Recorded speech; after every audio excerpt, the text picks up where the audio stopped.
Viewers, আজকে হৃদরোগ বলতে কি বুঝি বা হার্টের রোগ সম্বন্ধে আলোচনা করব আপনাদেরকে নিয়ে। আজকের এই ভিডিওটা না টেনে পুরোটা দেখলে অবশ্যই হার্ট বা হৃদরোগ কি এটা আপনারা বুঝবেন। হৃদরোগ বলতে সাধারণত হার্ট বা হৃৎপিণ্ডের সম্পর্কিত সকল অসুস্থতাকে বোঝানো হয়। এটি কার্ডিওভাস্কুলার রোগের একটি অংশ, যা হৃৎপিণ্ডের ধমনী ও শিরাকে প্রভাবিত করে। করোনারি হৃদরোগ, হার্ট ফেইলিউর, উচ্চ রক্তচাপ, অ্যারিথমিয়া বা অনিয়মিত হৃদস্পন্দন, ভালভুলার হার্ট ডিজিজ বা ভালভের সমস্যা ইত্যাদি হার্টের রোগের অন্তর্ভুক্ত। হৃদরোগের কিছু সাধারণ লক্ষণ আমি আপনাদের মাঝে তুলে ধরব ভিডিওর মাধ্যমে। 1 নম্বরে বুকে ব্যথা বা অস্বস্তি। সাধারণ যারা পাবলিক আছে অনেক সময় বুকে ব্যথা হলেই ব্যথার ওষুধ খান। আসলে ব্যথার ওষুধ খাওয়া ঠিক নয়। অবশ্যই অভিজ্ঞ কোনো ডাক্তারের সঙ্গে পরামর্শ করবেন, তারপরে ওষুধ খাবেন। 2 নম্বরে শ্বাসকষ্ট। হার্টের সমস্যা হলে শ্বাসকষ্টও দেখা দিতে পারে। 3 নম্বরে বমি বমি ভাব বা বমি হতে পারে। হার্টের সমস্যা হলে এই ধরনের সমস্যা দেখা দিতে পারে।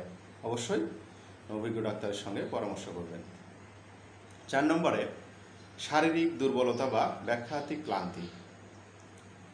শারীরিকভাবে দুর্বল মনে হতে পারে, আবার সামান্য একটু কাজ করলেন বা হাঁটা চলাফেরা করলেই আপনার খুবই ক্লান্তিবোধ হতে পারে। এ ধরনের সমস্যা হলে অবশ্যই ডাক্তারের পরামর্শ নেবেন। 5 নম্বরে অতিরিক্ত ঘাম হওয়া। শরীরে অতিরিক্ত ঘাম হলেও অবশ্যই ডাক্তারের পরামর্শ নেবেন। 6 নম্বরে অনিয়মিত হৃদস্পন্দন। হার্টের স্পন্দন অতিরিক্ত বেড়ে গেলেও ডাক্তারের পরামর্শ নেবেন।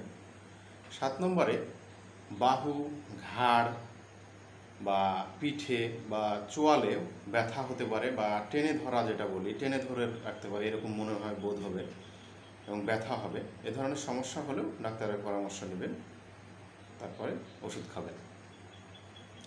8 নম্বরে পা বা পায়ের গোড়ালি ফুলে যেতে পারে।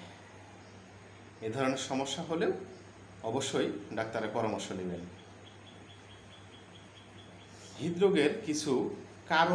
হৃদরোগের ঝুঁকির কিছু কারণ আপনাদেরকে ভিডিওর মাধ্যমে জানাবো। 1 নম্বরে অস্বাস্থ্যকর খাবার।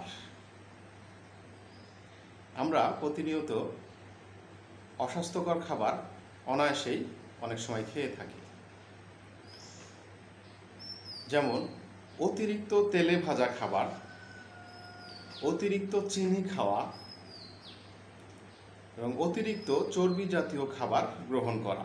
এই ধরনের খাবার আমরা প্রতিনিয়ত অনেক সময় খেয়ে থাকি, আর এগুলো খাবার আমাদের হৃদরোগের ঝুঁকি অনেকটাই বাড়িয়ে দেয়।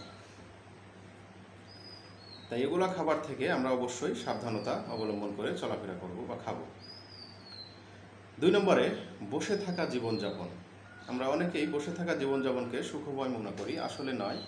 সুখময় জীবনযাপন তখনই হবে যখন আপনি নিজে পরিশ্রম করবেন বা নিয়মিত ব্যায়াম করবেন, তখন আপনার হৃদরোগের সম্ভাবনাটা খুবই কম থাকবে।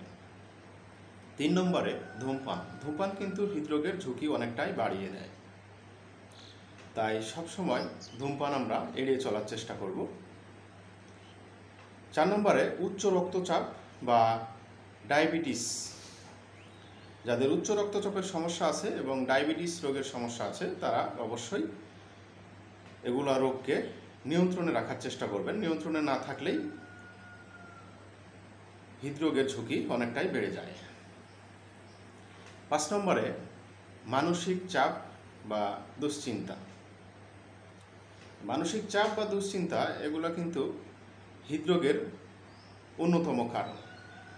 এই মানসিক চাপ এবং দুশ্চিন্তাকে সবসময় এড়িয়ে চলার চেষ্টা করব এবং হাসি খুশিময় জীবনযাপন করার চেষ্টা করব।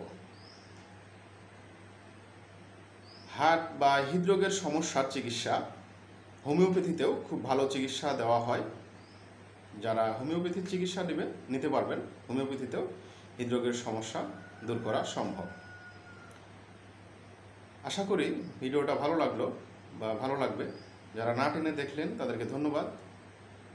যারা ফেসবুকে দেখবেন লাইক, কমেন্ট, শেয়ার করে ফলো দিয়ে ভিডিওর সাথে থাকবেন। যারা ইউটিউবে দেখবেন তারা লাইক, কমেন্ট এবং সাবস্ক্রাইব করে দেবেন। ধন্যবাদ।